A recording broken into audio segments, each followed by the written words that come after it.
Okay,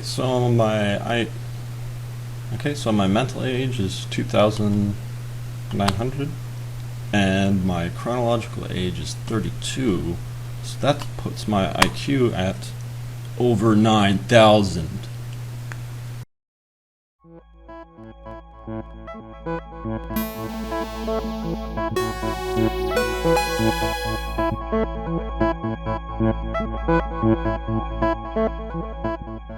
IQ score, or intelligence quotient, that is just your mental age divided by your chronological age and then multiplied by 100. So mental age, that's just referring to, your average intellectual performance. Whereas chronological age, that is just how old you are in years. So whenever we are measuring intelligence, we're always comparing your intellectual capabilities to your current age. Now, you can take an IQ test pretty much at any point in your life, but it doesn't really make much sense to give a child younger than the age of 6 an IQ test. You can, but just keep in mind that the child's brain is developing so rapidly during that early stage of life that there's really not much stability in their IQ scores. What I'm saying is, if you test them when they're 4, you might believe them to be geniuses, but then you test them again when they're the age of 5, and now they're below average. So it just doesn't make much sense. You should probably just wait until a child reaches the age of 6. Especially since most of the time, if you have a genius child, you don't really need a test to tell you that. It's pretty obvious. Like, if your child is reading stories to themselves and they're 1 year old, that's probably a good sign of having a genius. Now, when we look at intelligence scores, when we look at IQ scores, we tend to see that they form what's called a bell curve, or a normal curve. And that just means most scores are clustered around the average. In our country, the average is 100, whereas, there's very few scores in the extreme regions. So we don't really have that many people that are significantly above average or significantly below. Most people are, in the normal range. Now, if you're wondering, there are a few other important, little facts about intelligence. First of all, we don't really see any significant differences between men and women. So when it comes to general intelligence, like overall intelligence, gender really doesn't seem to be a factor. But there definitely is something that is related to intelligence, and that would be your school grades. So how well you do in school seems to correspond with your IQ, and it's a correlation of about 0.5. So that, if you remember when I was talking about correlations, I mentioned that if it's a positive number, that means when one goes up, the other one goes up. So if you have a high IQ, you're likely to have high grades. But it's not a perfect correlation. It's only 0.5. So that means, it's likely to go up. Like if you have a high IQ, you're likely to have a high GPA, but it's no guarantee. Another thing is, just remember, correlation is not causation. Just because you get good grades on, high school tests and things like that, that doesn't mean they're just going to give you a high IQ. Similarly, if you do well on an IQ test and you come in and you show it to your instructor, they'll probably pat you on the back and say, hey, good job, clearly you are above average, but you still need to do the work if you want to pass this class. So remember, correlation is not causation. The vast majority of people are what we would consider normal IQ. So in this country, the average is 100, and about 96% of people will be between the IQ range of 70 and 130. So if you're somewhere between 70 and 130, that's normal. I mean, yeah, you can see some clear differences between somebody who's 125 versus somebody who's 75. But even though there are some important differences there, we still just call anybody in this range normal. So if you do get an IQ score higher than 130, now we'd say you're not normal. You are intellectually gifted. So this means you generally have some kind of special talent or ability, like maybe you can play Mozart by the age of 5 or something like that. But generally, we don't want to refer to you as a genius. Genius is something that we reserve for people who get a score of higher than 140, usually. But as I was saying a moment ago, IQ score really doesn't mean much. You have to actually be motivated and really try hard to succeed in life, whether we're talking about your schoolwork or your job or whatever.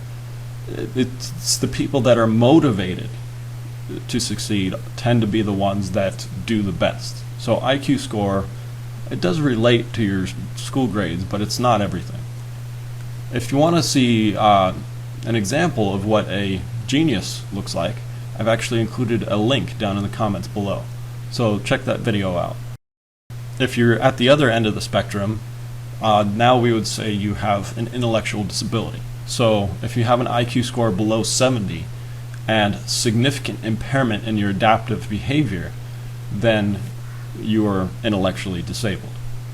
So adaptive behavior, that just refers to basic life skills, things you need to do on a daily basis just to live a normal life, like dressing yourself and eating and working, cleaning, those kinds of things. The modern term is intellectual disability, but we've used other terms in the past, like subnormal intelligence or mental retardation. But we generally don't use the term retardation anymore because the mainstream has kind of stolen that term and used it as an insult, used it as a derogatory kind of a thing, where if you don't like somebody or if somebody's seemingly, stupid, you would call them a retard. But like I just said, because of that, we don't really think of it as being a PC term anymore. It used to be the technical term, but they ruined it. If you want to see some examples of what intellectual disability looks like, I've actually included a few links down in the comments. Let me just go into a little bit more detail about what these subnormal intelligence scores mean about a person. So if a person gets a score just below 70, about 55 to 70, that means they're going to have difficulty performing tasks that require sustained mental attention. So I'm mostly talking about white-collar jobs, like office jobs. It's just going to be extremely challenging for them. That's not to say they can't do it, it's going to take them a while to learn, and it's going to require a lot of effort and motivation on their part. Now if you get below 55, now we're in the range of moderate mental retardation, and that's between the range of 40 to 54. So people in this range are going to have difficulty performing tasks that require mostly physical labor, so like blue-collar jobs, like construction jobs, for example. Like I just said, they can do these kinds of things, but it will take them more time to learn and take a lot more effort to perform. Once you get below 40, now we're talking about severe mental problems, where the person will require assistance with their most basic adaptive behaviors. So just surviving is a constant worry for them. They are always in need of other people to help them out. And then if you get below 25, now we're talking about extreme dependence on other people at all times. So this kind of profound intellectual disability results in a person who just can't do pretty much anything that they need to do in order to live. Now there are many reasons why a person might become intellectually disabled. We know that the family you're raised in does play a major role in your IQ score. So people from low socioeconomic status homes, people from poor areas, or families that simply do not provide an enriched environment for their children, those children will generally develop a mild intellectual disability. So I'm talking about things like inadequate nutrition, lack of intellectual stimulation, medical care, emotional support. Remember that kind of contact comfort that Harlow found was very important. If children don't get enough of that love, enough of that affection, that could significantly affect many things, including their intelligence. A few other factors would be things like birth injuries. So if you're deprived of oxygen for a significant amount of time during birth, that could significantly reduce your intelligence. Or fetal damage, prenatal damage from things like disease, infection, or drug use. Most of us understand that you shouldn't, drink or do drugs when, you're pregnant. But a lot of people don't realize that if the mother simply gets sick, that could also do permanent damage to the baby. Then there's a lot of different kinds of genetic abnormalities, like children who are born with missing genes, or extra genes, or defective genes. In fact, most of the stereotypical intellectual disabilities are these kinds of genetic issues. So one of the ones you're perhaps most familiar with would be Down syndrome, also called trisomy 21. This is by far the most common genetic intellectual disability. And children with Down syndrome, the reason why we call it trisomy 21 is because they actually have three copies of the 21st chromosome. If you remember back when I was talking about developmental stuff, we get one chromosome from a mother and one from the father. So we have 2 of each chromosome, but they have 3 of chromosome 21. And why this happens really requires understanding of how genetics works. To simply put it, genetics is messy. So whenever you're creating, reproductive cells like egg cells or sperm cells, every new cell that you create, you put a, copy of your genetic code into. Now, in order to get that copy, you have to first read the code and then write that code again, and then you can put it in. So there's a lot of chances for error. There's a lot of chances for what we call mutations. Whenever we have mistakes in this kind of genetic transcription, it's called a mutation. So you could have mistakes while reading the code, you could have mistakes while writing the code, or maybe you could have mistakes by putting the code in there. Like maybe you could read it correctly and write it correctly, but it just doesn't get inserted into that reproductive cell. Or maybe multiple copies get inserted in, which is the case with Down syndrome. Now, these mutations happen all the time. Pretty much all of us are mutants in this sense. Nobody is a perfect reproduction of our parents. You may be very aware of this. If, for example, both of your parents have brown eyes, but you have blue eyes, well, that's because your eye color was mutated. Your eye color was not written correctly, so even though, probability-wise, you're pretty much guaranteed to get brown eyes, you didn't. So, congratulations, you are a mutant. But we're all mutants. But most of our mutations are not so obvious. Most of our mutations are things that we just, either we can't see, or they're so insignificant they don't really affect us in any way. But obviously, that's not the case with the specific mutation related to things like Down syndrome. Now, when it comes to this kind of mutation, the important thing to keep in mind is that the reproductive cells of older parents tend to be more susceptible to these mutations. So this is especially the case with Down syndrome, but also with many other genetic disorders, that when parents get pregnant, when parents make babies at a very late state in their lives, then their children are at much higher risk of serious disorder. So I'm not saying that if as soon as you hit puberty you should run out and get pregnant, but I am saying that if you're considering having children, you shouldn't wait until you're like 40 or something like that, because now it's going to not only be much harder to conceive a baby, but there's also that increased risk. But just to say a little bit more about Down syndrome before we move on to a few of the other intellectual disabilities. If you've never met somebody with Down syndrome, I just want to tell you from my personal experience, I know for a fact that these individuals are usually very loving and responsive. They are extremely affectionate and friendly. My cousin has Down syndrome, and he's one of the most kind, most generous, and nicest people that I know. And the thing about people with Down syndrome is that if you do know anybody with Down syndrome, they probably look similar to other people with Down syndrome.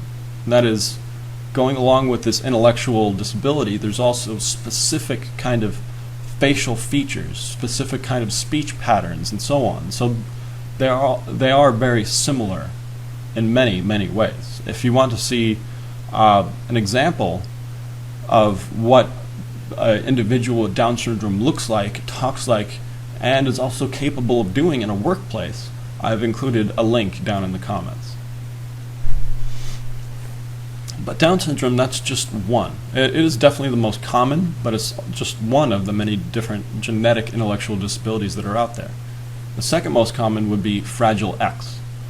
So Fragile X is sex-linked. We only really see it with boys. And it occurs in about 1 in every 3,800 boys that are born. So Fragile X males are pretty distinctive. Just like Down syndrome, they have very distinctive kind of facial features and body types and speech patterns and things like that.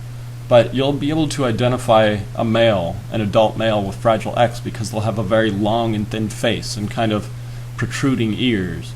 And they'll also tend to suffer from things like hyperactivity and attention disorders. Now, as children, they might not be noticed as having a problem. As children, this intellectual disability is relatively mild. But the problem is they kind of hit a roadblock somewhere along the way, and they just stop developing intellectually.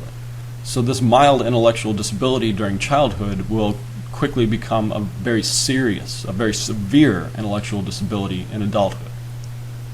They're basically children in adults' bodies at this point.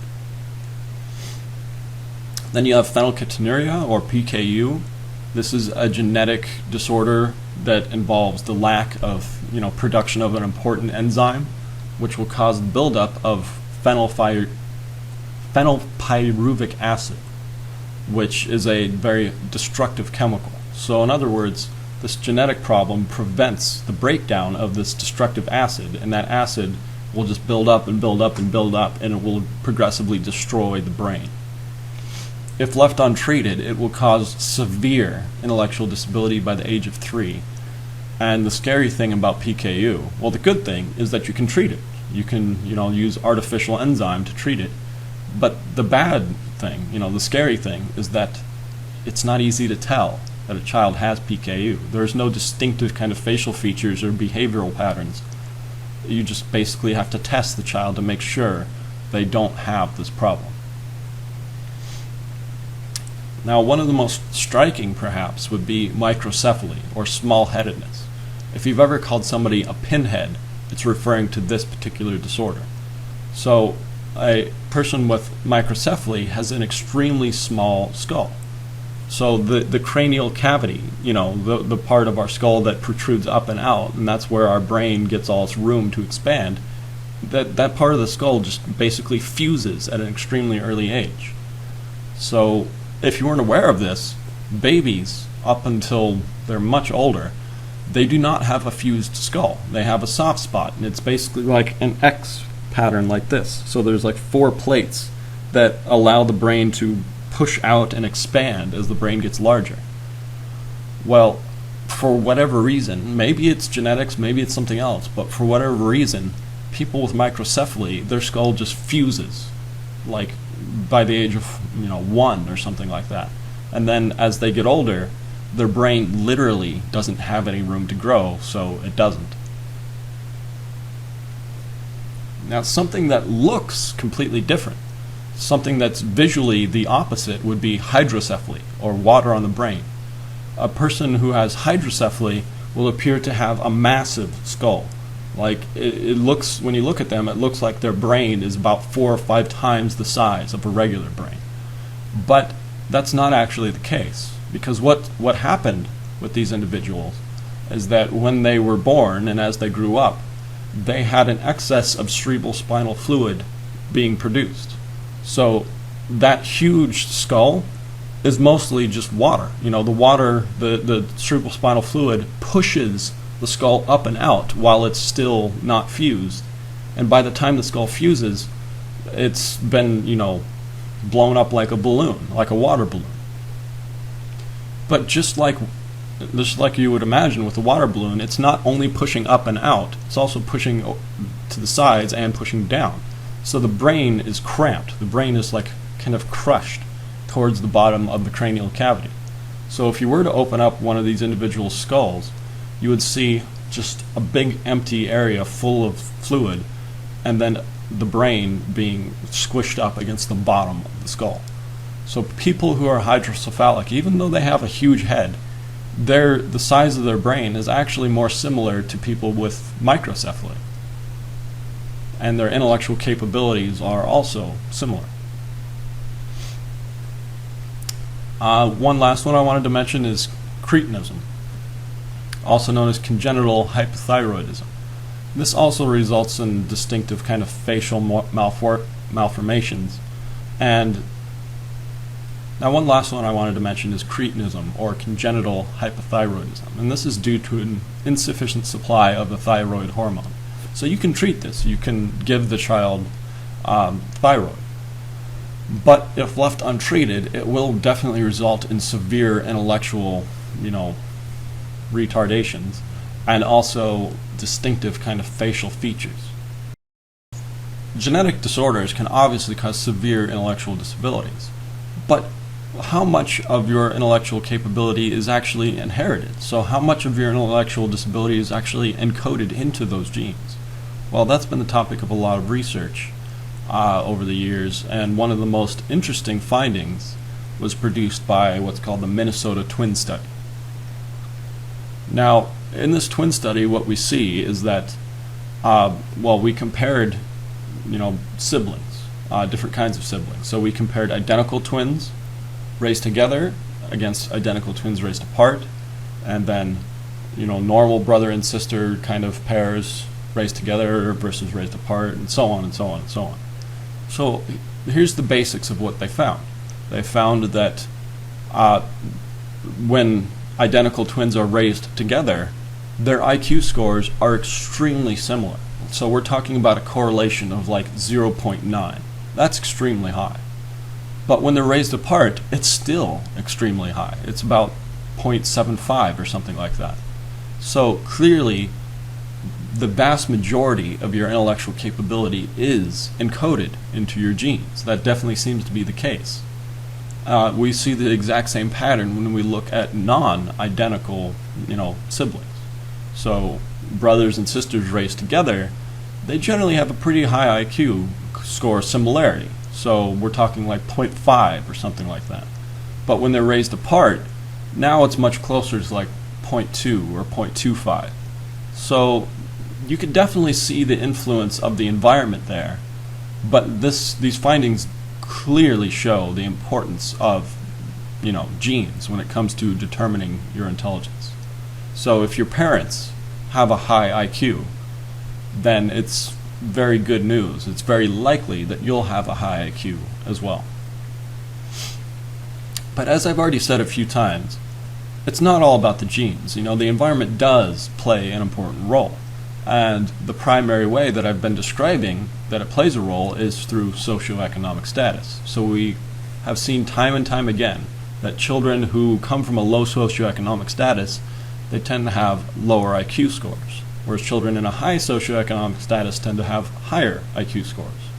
Well, the interesting thing about that is if you take a child from low and you move them into high, you'll actually see that their IQ scores will go up pretty shockingly high. So there'll be a huge difference between their low score and their high score.